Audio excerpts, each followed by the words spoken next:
आज देखील माझ्या महाराष्ट्रामध्ये फिरत असताना माझ्या मायमाऊली त्याचं स्वागत करतात। त्यांना कुठेतरी आधार वाटतोय, कुणीतरी आपल्या पाठीशी आहे, एक आत्मविश्वास त्या माझ्या मायमाऊलीच्या मनामध्ये निर्माण झालेला आहे। आणि खुशाल विरोधक टीका करतात, काही ना काही ती योजना कशी अडचणीत येईल अशा प्रकारचा प्रयत्न करतात। खुशाल आमच्या मायमाऊलीने सांगतात हा चुनावी जुमला। अरे अख्ख्या महाराष्ट्राला माहिती आहे अजित पवार शब्दाचा पक्का आहे, हा अजित पवारचा वादा आहे।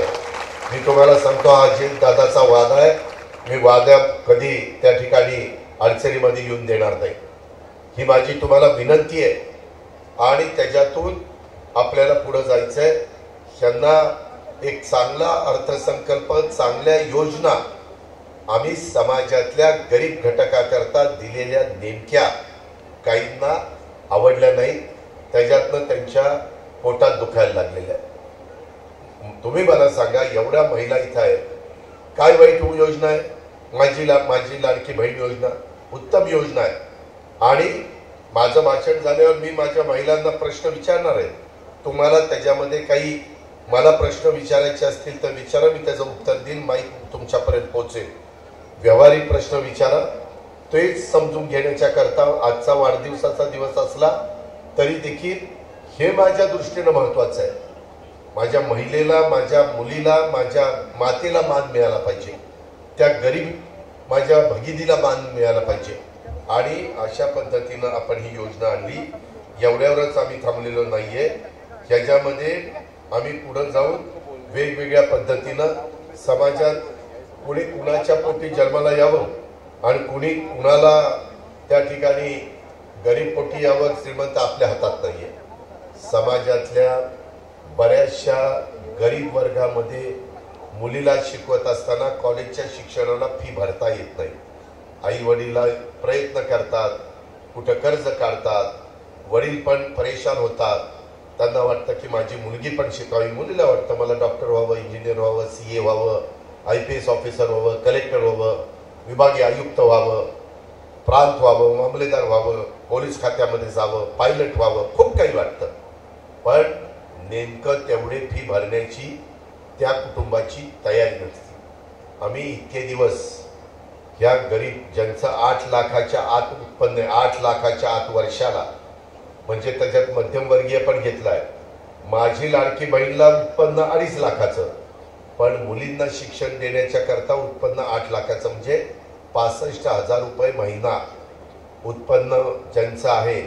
इथपर्यंतच्या महिला मी त्याच्यामध्ये मुली घेतलेल्या आहेत। त्यांनी त्यांच्या मुलीला कुठं शिक्षण द्यायचं असेल तर इतके दिवस 50% रक्कम राज्य सरकार तुमची भरत होतं। आता आम्ही त्याच्यात बदल केलेला आहे। 50% रक्कम भरून राहिलेले 50% भरायचे देखील त्या आई वडिलांची ऐपत राहत नाही। पूर्ण मग ती मुलगी नावमेत होते, खचते। कधी आई वडील तिचं लग्न करून टाकतात, कधी कधी ती म्हणते की मला समाजात चांगलं शिक्षण घेण्याचा अधिकार नाहीये, मी कशाला जगू, आणि आत्महत्येचा विचार ती डोक्यात आणती। हे बरोबर नाहीये शिवशाहू फुले आंबेडकरांच्या महाराष्ट्रात। आणि त्याकरता आम्ही आता 50% रक्कम नाही, 100च्या 100% रक्कम राज्य सरकार भरणार। तुम्ही तुमच्या मुलींना शिकवा, मोठं करा, त्यांच्या फी करता काळजी करू नका। हा निर्णय आपण घेतलाय। 2,500 कोटी रुपये त्याच्याकरता आम्ही बाजूला काढून ठेवले।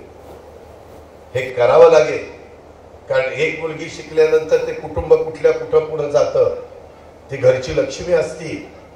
या प्रकारे आपण त्याच्यामध्ये निर्णय घेतलेला आहे। दुसरी, तुम्ही आता श्रीगोंदा तालुक्यामध्ये राहता, त्याच्यामध्ये महत्वाची 17 शहरं, नगर शहर त्याच्यात आम्ही निवडलेलं आहे। त्याच्यामध्ये पिंक रिक्षा द्यायच्या। पिंक रिक्षामध्ये 10% रक्कम ही पिंक रिक्षा घेण्याच्या करता स्वतः लाभार्थी महिला भरेल। 20% रक्कम राज्य सरकार, म्हणजे 30% झाले। 70% रक्कम आम्ही तुम्हाला लोन काढून देणार। ती रिक्षा ई रिक्षा असणार, तिला पेट्रोल डिझेल लागत नाही, ती इलेक्ट्रिकवर चालते। रात्री घरी आल्यानंतर ती बॅटरी म्हणजे चार्ज प्लग मध्ये घालायचं आणि चार्ज करायची। सकाळी महिलांनी ती रिक्षा चालू करायची. बऱ्याचशा महिला, मी आता गडचिरोलीला गेलो होतो, तुम्ही टीव्हीवर बघितलं असेल, काही माझ्या त्या हेलिकॉप्टरला झालं नाही तरी हेलिकॉप्टर काहीतरी अडचणीत आलं, त्याच्यामध्ये काही बातम्या दिल्या, काही तथ्य नव्हतं. तिथलं मी वोल्वो ट्रक माझ्या आदिवासी मुली चालवत असताना बघितलं. ही तर बारकी रिक्षा आहे. ती रिक्षा चांगल्या प्रकारची आम्ही तुम्हाला देणार आहोत. त्या रिक्षा तुम्ही चालवायच्या. महिलांची रिक्षा पिंक रंगाची असेल, त्याच्यामुळं एखाद्याला सुरक्षित जाण्याच्या करता पुरुष मंडळींच्या रिक्षेत बसायला थोडंसं मला धाकधूक असते, काय करेल काय नाही माहिती नाही.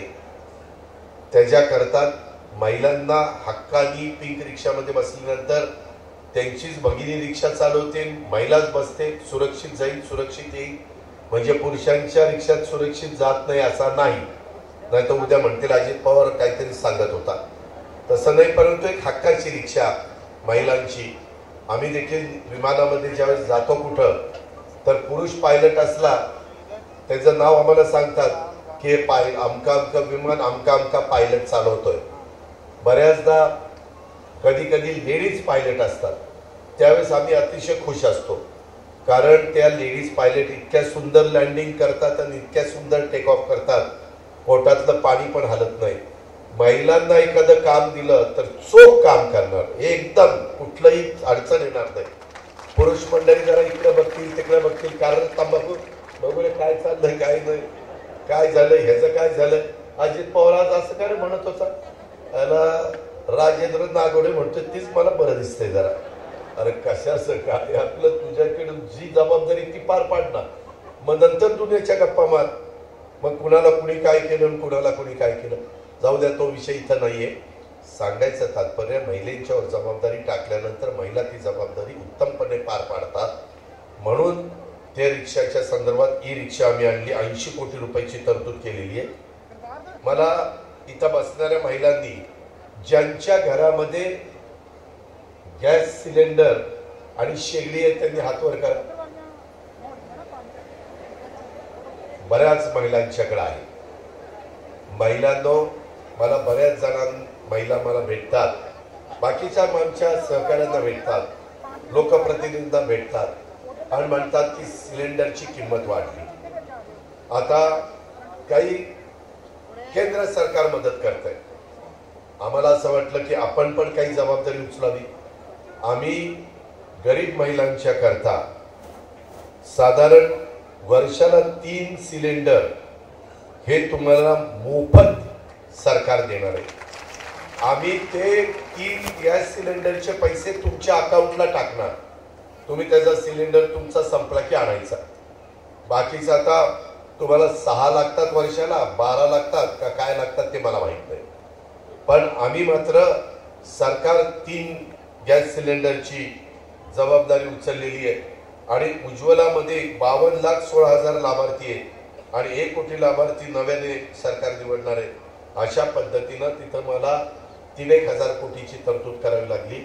पण माझ्या भगिनीला गॅस सिलेंडरची किंमत वाढली म्हणून कुठंतरी चुलीच्या समोर बसायला लागू नये, धुराचा त्रास होऊ नये, काहीतरी रॉकेलचं कुठं शेगडी पेटवायला लागू नये, ही त्याच्या पाठीमागची पर्यावरणाचा पण आपल्याला समतोल साधायचा आणि तुम्हालाही त्रास नाही झाला पाहिजे, तुमच्याही डोळ्यात पाणी धुरामुळे येता कामा नये, अशा प्रकारे ही योजना आम्ही आणलेली आहे. म्हणजे ह्या वेगवेगळ्या योजना आहेत. आता विरोधक काय म्हणतात, अरे अजित पवारने अर्थसंकल्प आणला महायुतीने आणि महिलांच्याकडेच त्यांचं लक्ष, मुलींच्याकडेच आहे, मातांकडेच आहे. भावाचं काय, भावाचं काय. अरे भावांना पण आम्ही मदत केलेली आहे. बरेच वर्ष माझ्या मनामध्ये होतं, कारण माझ्या पण शेतामध्ये इलेक्ट्रिक मोटारी आहेत. आठवड्यातले 3-4 दिवस, दिवसा वीज, 3-4 दिवस रात्री वीज. त्याच्यामुळे मला शेतकऱ्याला रात्री अपरात्री विंचू काट्याचं अलीकडे बिबटे झाले, त्याच्यातनं शेतामध्ये जाऊन पाणी भरायला त्रास होतो. त्याकरता आम्ही सौर ऊर्जा हे पंप यंदाच्या वर्षी महाराष्ट्रातल्या शेतकऱ्याला 8.5 लाख पंप आम्ही देणार आहे. सरकारतर्फे, शेतकऱ्याला त्रास नाही। आणि आता तुमचे इलेक्ट्रिक पंप आहे त्याच्या विजेचं बिल भरायचं नाही, काळजी करू नका, आता बिल भरायचं नाही, नाहीतर बिल नाही भरलं की ते येऊन कनेक्शन तोडायचं, वायरमन तोडल्यावर नंतर आमचा शेतकरी आकडा टाकायचा आणि वीज घ्यायचा, कारण शेवटी शेताला पाणी दिलं पाहिजे। मग केसेस व्हायच्या, वेगवेगळ्या अडचणी यायच्या।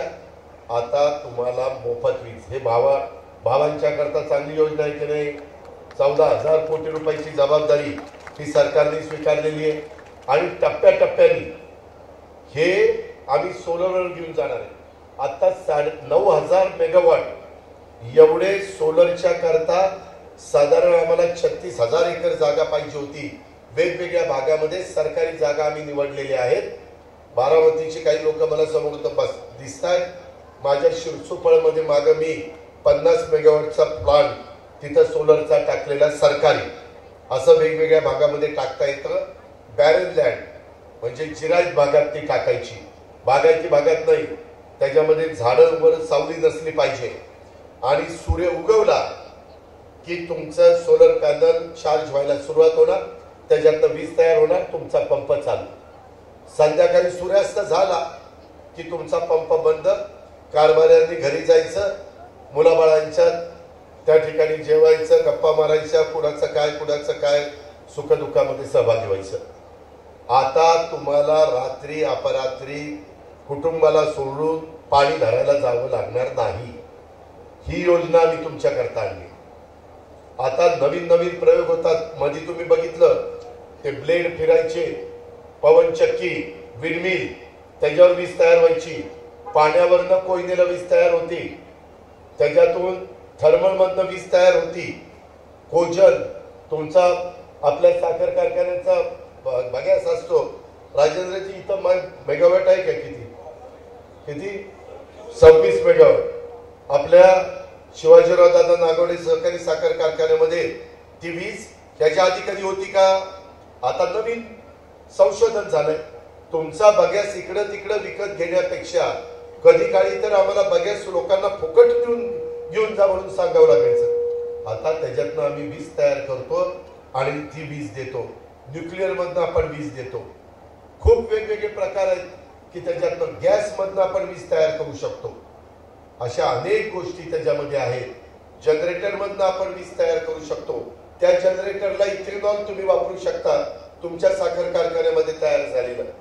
अशा प्रकारे आपण स्वयंपूर्ण आपल्या भागाला करतोय, आपल्या इथं प्रदूषण होणार नाही काळजी त्या ठिकाणी घेतोय। आणि म्हणून या प्रकारे ह्या कामाच्या करता देखील आम्हाला वित्तीय संस्थांनी पण मदत केलेली आहे, केंद्र सरकारने पण मदत केलेली आहे, कारण केंद्र सरकार आपल्या विचाराचं आहे। तिथं आम्ही काही सांगितलं तर पंतप्रधान, होम मिनिस्टर, अर्थमंत्री ते आपलं ऐकतात। अशा पद्धतीनं एकंदरीत आपल्या महाराष्ट्राचं भलं करण्याचा आम्ही प्रयत्न करतोय। त्याचबरोबर आपल्या श्रीगोंद्यामध्ये दूध आहे, नगर जिल्ह्यात दूध आहे, शेतकरी म्हणायचे माझं स्वतःची आज पण डेअरी आहे। मी ज्यावेळेस राजकारणात नव्हतो त्यावेळेस माझी डेअरी बघण्यासारखी होती, अनेक लोक यायचे। त्या काळामध्ये मी माझ्या सहकाऱ्यांना माहिती आहे की एक गाय 7,500 रुपयाला विकायचो आणि 1 एकर जमीन घ्यायचो। माझ्या शेजारची 4 एकर जमीन शिंद्यांची 30,000 रुपयाला मी घेतली। तो काळ होता 82-83 चा, तेव्हा जमिनीच्या किमती कमी होत्या। अशा पद्धतीनं दुधाच्या धंद्यातनं पण लोक अक्षरशः स्वतःचं कुटुंब, स्वतःची शेतीवाडी, स्वतःचा जोडधंदा उत्तम चालवतात, परंतु भाव कमी आले। आम्ही दुधाचे भाव कमी आहेत तोपर्यंत माझ्या शेतकऱ्याला दूध उत्पादकाला 5 रुपये लिटरला अनुदान त्या ठिकाणी चालू केलेलं, 5 रुपये लिटरला। कधी तसं झालं नव्हतं। हे तुमचं सरकार आहे, जरी अजित पवार तिथं उपमुख्यमंत्री असला, जरी मुख्यमंत्री इतर मंत्री वेगवेगळे असले, तरी शेवटी आम्ही शेतकऱ्याच्या पोटी जन्माला आलेलोय। शेतकरी आमची जात आहे, त्यामुळे ह्या सगळ्या गोष्टी आम्ही त्या ठिकाणी केलेल्या आहेत। कांदा पण निर्यात आता बंदी करायची नाही असं आम्ही सरकारला सांगितलेलं, केंद्राला। सोयाबीन, कापूस, आपला ऊस, आपला MSP बरेच वर्ष वाढवली नाही। मी कालच आम्ही बाईंची शहांची भेट घेतली, आणि त्यांना MSP वाढवा, माझ्या शेतकऱ्याला FRP वाढती, परंतु कारखाने अडचणीत येत आहेत MSP वाढत नसल्यामुळं, तोही आपण एक काम करतोय. अशा प्रकारे माझा शेतमजूर असेल, शेतकरी असेल, कुठलाही घटक असेल, त्याला कसं समाधानी करता येईल अशा प्रकारचा आमचा महायुतीच्या सरकारचा प्रयत्न आहे. आणि कापूस, सोयाबीन, धानाला पण आम्ही त्या ठिकाणी अनुदान दिलेलं आहे. त्याचबरोबर पीक विमा, याच्या आधी पीक विमा आपल्याला उतरावा लागायचा, आता आम्ही 1,15,00,000 शेतकऱ्यांचा 1 रुपयात पीक विमा, त्याच्याकरता जवळपास 7,500 कोटी रुपयाची तरतूद आपण केलेली आहे. माग पंतप्रधानांनी नमो शेतकरी सन्मान योजना आणली, तुम्हाला 500 रुपये महिन्याला मिळतात एका शेतकऱ्याला.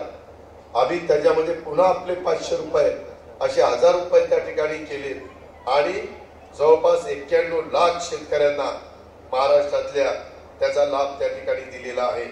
दुसरा हप्ता देखील आम्ही दिलाय, तिसरा दिलाय. या पद्धतीने आमचं काम चाललेलं आहे. आरोग्य चांगलं ठेवण्याच्या करता महात्मा फुले जन आरोग्य योजना 5 लाखापर्यंत ही मर्यादा आम्ही वाढवलेली आहे. 1.5 लाख होती ती 5 लाख केली. का तर माझ्या महाराष्ट्रातला एकही माणूस किंवा महिला किंवा कुठलंही मूल हे आरोग्याची नीटपणे ट्रीटमेंट नाही दिली म्हणून त्याला तो त्रास झाला असं होता कामा नये. आमच्या देहू, आळंदी अशा वेगवेगळ्या भागातनं आमच्या पांडुरंगाच्या दर्शनाच्या करता, विठ्ठलाच्या दर्शनाच्या करता आषाढी एकादशी, कार्तिकी एकादशीच्या निमित्तानं पालख्या जातात. त्या दिंड्यांना देखील आपण मदत करण्याचा निर्णय घेतला आणि आपण तिथेही 20,000 रुपये प्रत्येकी मदत त्या ठिकाणी केलेली आहे. अशा प्रकारच्या अनेक महत्वाच्या योजना आपण या सरकारच्या मार्फत आपल्या राज्यातल्या शेतकऱ्यांच्या करता, महिलांच्या करता, युवक युवतींच्या करता, तुम्ही म्हणाल बेकारांच्या करता काय, तरुण तरुणींच्या करता ती 12वी शिकलेली असेल किंवा डिप्लोमा केलेला असेल किंवा काही चांगला कोर्स केलेला असेल तर त्याला स्टायपन 10 लाख विद्यार्थ्यांना दरवर्षी साधारण आपण 10,000 कोटी रुपये खर्च करतोय त्याकरता. आणि त्याच्यातून त्यांनी 1 वर्षाचं शिक्षण घेतलं तर त्या कारखान्याला वाटलं की हे मुलगा किंवा मुलगी चांगले आहेत, आपण त्यांना परमनंट करायचं, परमनंट करते. आम्ही सर्टिफिकेट सरकार देणार आहे. जर त्यांनी नाही घेतलं तर दुसरी कुठे जाहिरात निघाली तर तो सांगू शकेल की मला ह्याचा 1 वर्षाचा अनुभव आहे, मग प्लंबरचा आहे, मग इलेक्ट्रिशियनचा आहे, मग वेल्डरचा आहे. जे काही त्याने तिथं शिक्षण घेतलं असेल, प्रशिक्षण घेतलं असेल, याच्यातून बेरोजगारी कमी करण्याचा आमचा प्रयत्न आहे. तो रस्ता आम्ही निवडलेला.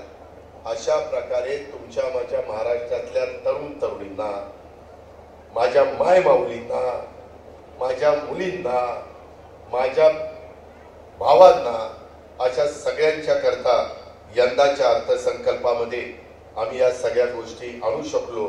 मला तुम्हाला सांगायचंय, मी जर सरकारमध्ये नसतो तर या योजना आणता आल्या असत्या का? नसत्या. पुन्हा शेवटीच सत्ता कशा करता? सर्वसामान्य माणसांचे प्रश्न सोडवण्याच्या करता, माझ्या माय माऊलींना गरिबीमधनं बाहेर काढण्याच्या करता, मदत करण्याच्या करता. अशा अनेक बाबी आपण सरकारच्या माध्यमातून आणलेल्या आहेत. हे लोक म्हणतात हा चुनावी जुमला आहे. हा चुनावी जुमला नाही. माझा तुम्हाला श्रीगोंदाकरांनो, मी इथं नागवडे बापूंचा पुतळा आहे, त्यांच्या साक्षीने सांगतो, जे बोलीन ते खरं बोलीन, जे माझ्याच्याने होणार नाही ते मी सरळ नाही म्हणून सांगतो. तुम्हालाही माहिती आहे की मी शब्दाचा पक्का आहे. मला कागद घेतल्यानंतर काम होणार असेल, काम होईल, काळजी करू नका, काम तुझं झालं. होणारच नसेल तर मला कळतं ना, मी 30-35 वर्ष त्याच्यात घासलीत ना, त्याच्यामुळं मला ते कळतं. मी सांगतो की बाबा हेलपाटे मारू नको, हे काम होणार नाही, तुला फसवत आहेत, तू हा दात सोडून दे, दुसऱ्या कुठल्या कामाच्या मागे लाग. हे केलं पाहिजे, परंतु सगळेच करतात असं काही नाही. काही गोडगोड बोलून त्याला आपलं हेलपाटेवारी पार त्याचा हे करून टाकतात, भिक्षा करून टाकतात. म्हणून माझी माय माऊलींना, मी अनुराधाताईंना मनापासून धन्यवाद देईन. बाकीच्या पण माझ्या राष्ट्रवादीच्या सहकाऱ्यांना हे चांगल्या प्रकारचं संयोजन केलंय. आया बहिणींनो, तुम्हाला माझ्याकरता थांबावं लागलं. परंतु मायमाऊलींनो, तुम्हाला या सगळ्या गोष्टी नीटपणे सांगायच्या, त्याकरता वाढदिवस असला तरी ते आपल्याला दिवस या कामाच्या करता सत्कारणी लागावा म्हणून मी आज तुमच्यामध्ये सहभागी झालेलो आहे. मी महाराष्ट्रात सतत फिरत राहणार आहे. माझ्या सगळ्या मायमाऊलींना, मुलींना त्याच्यात जागृत करण्याचं काम करणार आहे. माझी विनंती आहे, जी नियमावली आहे त्या नियमावलीच्या बाहेर काही जाऊ नका.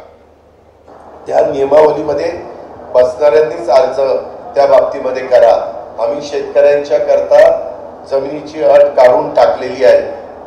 उत्पन्नाची अट 2.5 लाखाच्या आतमध्ये पाहिजे, 2.5 लाखापर्यंत. आपले माझा शेतकरी जिल्ह्यात भागातला असेल तर त्याला तेवढे पण पैसे मिळत नाही, म्हणून त्याच्या घरातल्या मायमाऊलीला ही मदत झाली पाहिजे. अशा प्रकारे वय वर्ष 21 ते 65 इथपर्यंतची ती योजना आहे. मला त्याच्यामध्ये तुम्हाला हेही सांगायचंय, विशेषतः माझ्या महिलांना, की एवढ्यावर आम्ही थांबलेलो नाहीये. यामध्ये आम्ही महिलांच्या करता देखील चांगल्या प्रकारे जे आमच्या हे करतात बचत गटाच्या करता देखील चांगल्या प्रकारच्या योजना आपण यावेळेस आणलेल्या आहेत.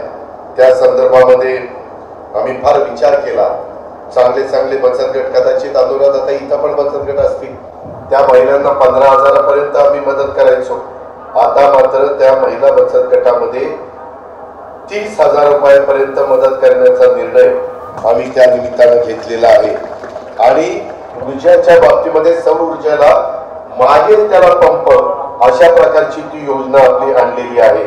या सगळ्या गोष्टीच्या संदर्भामध्ये मला तुम्हाला एक गोष्ट सांगायची, की तुम्ही कुठल्याही परिस्थितीमध्ये खोट्या नाट्या प्रचार करण्याचा कोणी प्रयत्न केला तर त्याला कृपा करून बळी पडू नका.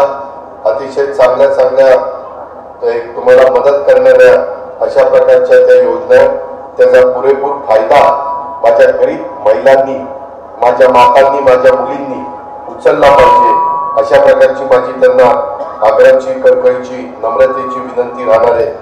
मला महिलांच्या बद्दल एक आदर, मान, सन्मान ही भावना समाजामध्ये वाढीला लागली पाहिजे. त्याकरता आम्ही या सगळ्या गोष्टी करतो. महिलांच्यावरचे अत्याचार रोखण्याकरता आम्ही वेगवेगळे कायदे करतोय. परंतु जोपर्यंत आपण आपल्या घरात, कुटुंबात, समाजात मुलगा मुलगी हा भेद थांबवणार नाही, स्त्रियांबद्दल आदर, मान, सन्मान ही भावना निर्माण करणार नाही, तोपर्यंत आपल्याला अपेक्षित यश मिळणार नाही. म्हणून या सगळ्या महत्वाच्या योजना आणलेल्या आहेत. त्यांना आत्मनिर्भर करणे ही आपली जबाबदारी आहे, ते आमचं कर्तव्य आहे. त्या जबाबदारीच्या भावनेतनं आम्ही आपल्याला पुढे न्यायचं ठरवलेलं आहे. आणि म्हणून माझ्या मायमाऊलींनी या सगळ्या गोष्टीचा बारकाईनं विचार केला पाहिजे. माझ्या जवळपास आपल्या इथं बचत गटांना फिरत्या निधीच्या रकमेत 15,000 वरून 30,000 रुपये वाढ केलेली आहे आणि 1,076 कोटी रुपयाची वाढीव तरतूद आपण केली. दुसरी एक आमची शुभमंगल सामूहिक नोंदणीकृत विवाह योजना होती. त्याच्यात लाभार्थी मुलींना जे लग्न करतील त्यांना 10,000 रुपये आम्ही द्यायचो. आता आम्ही तिला 25,000 रुपये देणार आहे सरकारकडनं. तिनं भांडी कुंडी घ्यावी, व्यवस्थितपणे संसार त्या ठिकाणी करावा, अशा पद्धतीनं तिथंही आपण वाढवलंय. आणि महिलांचा सन्मान करण्याच्या करता 1 मे 2024, आता आपण जुलैमध्ये, म्हणजे मे, जून, जुलै 2 महिने झाले, 3 महिने होती. त्यामध्ये आता माझ्या महाराष्ट्रामध्ये कुणी व्यक्ती त्याच्यामध्ये जन्माला आली, कुणी मुलगा किंवा मुलगी, तर तिचं नाव हे लागेल पहिलं, नंतर तिच्या वडिलांचं नाव लागायचं आणि नंतर आडनाव लागवायचं. आता तसं होणार नाही. आता तिचं नाव झाल्यावर तिला जन्म देणाऱ्या तिच्या आईचं नाव तिच्या पुढे लागणार आणि मग बापाचं म्हणजे वडिलाचं आणि मग आडनाव. आता तिला जन्म त्या मुलाला मुलीला देती आई, आईचं नावच नाही कुठं. इतके वर्ष चाललं, आई पण कुणी बोलायचं नाही. त्यांना वाटायचं चला नवऱ्याचं आहे म्हणजे आपलंच आहे. पण आता माझ्या आईचं, माझ्या मुंबईच्या ऑफिसमध्ये या, तिथं बघा अजित आशा अनंतराव पवार असं माझा बोर्ड तिथं आहे. माझ्या आईचं पण नाव लोकांना समजलं पाहिजे. तो माझ्या आईचा सन्मान आहे, तो प्रत्येक तुमच्या घरातल्या आईचा सन्मान आहे आणि तो सन्मान मिळवून देण्याचं काम या महायुतीच्या सरकारने केलेलं आहे. खूप गोष्टी करता येत असतात, फक्त त्याच्यामध्ये लक्ष घालून काम करावं लागतं. जसं माझी बहीण, माझी लाडकी बहीण योजनेमध्ये आम्ही ह्या पद्धतीच्या योजना आणलेल्या आहेत. अशा कितीतरी गोष्टी मला तुम्हाला सांगता येतील. त्या संदर्भामध्ये मला याच करता मी आज आवर्जून माझ्या श्रीगोंदा मध्ये सभा घ्यायचं ठरवलेलं होतं, पण अनुराधाताई म्हणाल्या की दादा आम्हाला थोडंसं कारखान्यावर घेतली तर ते जास्त सोयीचं आहे. शेवटी माझ्या महिलांना जे सोयीचं असेल ते करायला आमची तयारी असते आणि त्या प्रकारे तुम्ही दुपारपासून एवढ्या मोठ्या संख्येने महिला माझ्या माय माऊली इथं थांबला. आमची भाऊ मंडळी पण थांबली, त्याबद्दल भावांना पण, बहिणींना पण, मातांना पण आणि आमच्या मुलींना पण सगळ्यांना मी मनापासून धन्यवाद देतो, त्यांचे मनापासून आभार मानतो. आता त्याच्यात माय माऊलींनो तुम्हाला काही प्रश्न विचारायचे असतील तर विचारा, मी त्याची उत्तरं द्यायला तयार आहे. हे कारण तुमच्या शंकांचं निरसन झालं पाहिजे. तुम्हाला ज्या अडचणी ह्या सगळ्या योजनांच्या मध्ये येत असतील तर त्या दूर करण्याचं काम आम्ही लोकांनी केलं पाहिजे. आणि पुरुष मंडळींनी नाही, पहिलं महिलांनी. त्याच्यामुळं महिलांचा मान आहे, महिलांचा सन्मान आहे. धन्यवाद. जय हिंद, जय महाराष्ट्र. कार्यक्रम अंतिम टप्प्यामध्ये घेऊन आलो. काही महिलांना काही प्रश्न विचारायचे असतील तर सन्माननीय अजितदादा पवार साहेब त्याला उत्तर देणार आहेत. फक्त प्राथमिक स्वरूपामध्ये 5 मिनिटाचा कार्यक्रम राहिलेला आहे. Mic mic mic mic mic mic mic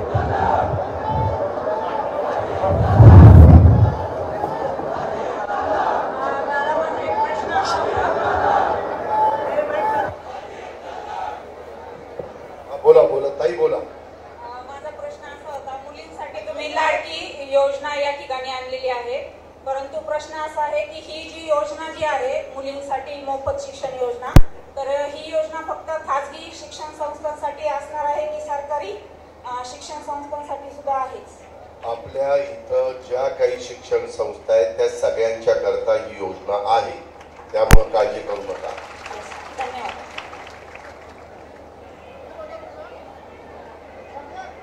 हा ताई बोला. दादा, पहिल्यांदा मी सगळ्यात पहिल्यांदा तुम्हाला वाढदिवसाच्या हार्दिक शुभेच्छा देते. खूप खूप धन्यवाद. माझी लाडकी बहीण योजना तुम्ही आम्हा सर्व माता भगिनींसाठी आणली, त्याबद्दल धन्यवाद मनापासून. आणि प्रश्न असा आहे, विरोधकांचाही असं विचारताय आणि त्यामुळे आमच्याही मनामध्ये अशी शंका आहे की माझी लाडकी बहीण योजना ही निवडणुकीपर्यंतच आहे की कायमस्वरूपीची आहे? मी तुम्हाला सुरुवातीला सांगितलं, जर तुम्हाला ही योजना कायमस्वरूपी चालवायची असेल तर आम्हाला कायमस्वरूपी तिथं बसवावं लागेल. उद्याच्या येणाऱ्या निवडणुकीमध्ये महायुतीचे उमेदवार जे आम्ही देऊ त्यांना तुम्ही बसवा, हा अजित पवारचा शब्द आहे. त्या योजना पुढे चालू, त्याच्यामध्ये कुठलीही अडचण येणार नाही. हे कायम चालवण्याच्या करता योजना आहेत. माझ्या भगिनीला मला सांगायचंय, अशा देशामध्ये मध्य प्रदेशमध्ये ही योजना चालू आहे. आम्ही फक्त महाराष्ट्रात काम करत असताना जम्मू काश्मीरला काय चाललंय, कन्याकुमारी इकडं केरळला काय चाललंय, तामिळनाडू, पश्चिम बंगाल, हरियाणा, पंजाब, तिथं वेस्ट बेंगॉल, अशा वेगवेगळ्या भागातल्या विचार करत असतो. इकडं आंध्र प्रदेश, तेलंगणा, इकडं काय चाललंय आणि त्याच्यातनं समाजाच्या चांगल्या योजना, काही आपल्या चांगल्या योजना ते घेतात, काही तिकडच्या चांगल्या योजना, तशा पद्धतीने ही योजना आणलेली आहे. फार विचारपूर्वक आणलेली आहे. तशा प्रकारे बजेटमध्ये मी तरतूद केलेली आहे. ती योजना औटघटकेची योजना नाही. मागे एकदा 2003 साली वीज माफीची योजना आणली, परंतु नंतर ती योजना 6 महिन्यात बंद करण्यात आली. तसं आम्ही करणार नाही, कारण आम्ही सगळी वीज आता सोलरवर करतोय. वर्ष दीड वर्षात आमचं काम होईल. आणि उलट ती वीज माफीची योजना केल्यावर माझ्या जे उद्योगपती आहेत, लघु छोटे मोठे, त्यांना सगळ्यांना सवलतीच्या दरात वीज मिळणार आहे. अशा पद्धतीच्या ताई ह्या योजना आहेत, फार चालणाऱ्या आणि योग्य पद्धतीनं पूर्णत्वाला. फक्त आमची एवढीच विनंती आहे की तो लाभ त्या गरीब महिलेने, त्या माय माऊलीने, त्या मुलीनं घ्यावा अटीप्रमाणे. चला पुढं. दादा, माझा असा प्रश्न आहे की शेतकऱ्यांसाठी तुम्ही मोफत वीज बिल योजना आणलेली आहे, परंतु त्याची अंमलबजावणी जी आहे ती अजून झालेली नाहीये.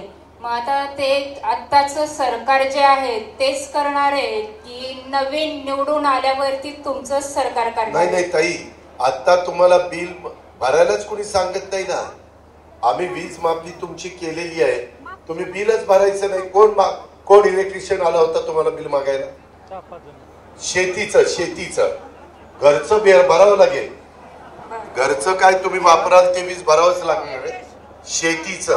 शेतीचा कुणी वायरमन तुम्हाला वीज बिल भरा म्हणून येणार नाही. ती जबाबदारी आमची, काळजी करू नका. पुढे संपायचं नाही संपायचं. दादा, माझा असा प्रश्न आहे की आमचा जाऊ तालुका ते त्यांचा प्रश्न. अहो, मला आम्हाला कुपनच नाहीये. काय कुपन नाही आम्हाला. हा, तुम्ही धान्य कसं घेता? मग एकच कुपन आहे आम्हाला. हा कुपन एकच आहे. हा, मग एक कुपन आहे. कसलं आहे? पिवळं. हा, मग पिवळं म्हणल्यावर आपल्याला लाभ मिळणार. फक्त 2.5 लाखाच्या आतमध्ये तुमचं उत्पन्न पाहिजे. आम्हाला काहीच नाहीये. हा, मग पिवळ्या रेशन ताई, शेतमजूर महिला, त्याच्यानंतर हॅलो, 20 वर्ष झालं आम्ही लिपण गावात राहायला आहे, आम्हाला पाणी देत नाही. नाही ताई, ते पाण्याचं मला निवेदन द्या. मी ती कुठली ग्रामपंचायतीच्या हद्दीमध्ये ती योजना आहे, तुमचं घर आहे, त्या पद्धतीनं मी अधिकाऱ्यांना सांगतो, पाणी देतो. नाही, जमीन नाही, जमलं नाही, आम्हाला काय नाही. पाण्याला कुठे जायचं? रोज लोकांच्या दारात जातो, देत नाही लिपण गावात गटात पाणी आम्हाला.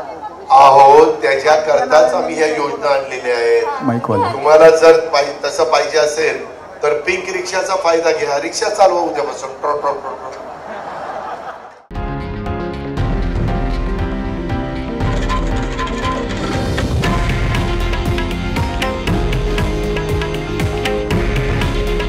हे आहे देशातील नंबर 1 न्यूज नेटवर्क आणि आपण पाहत आहात TV9 मराठी.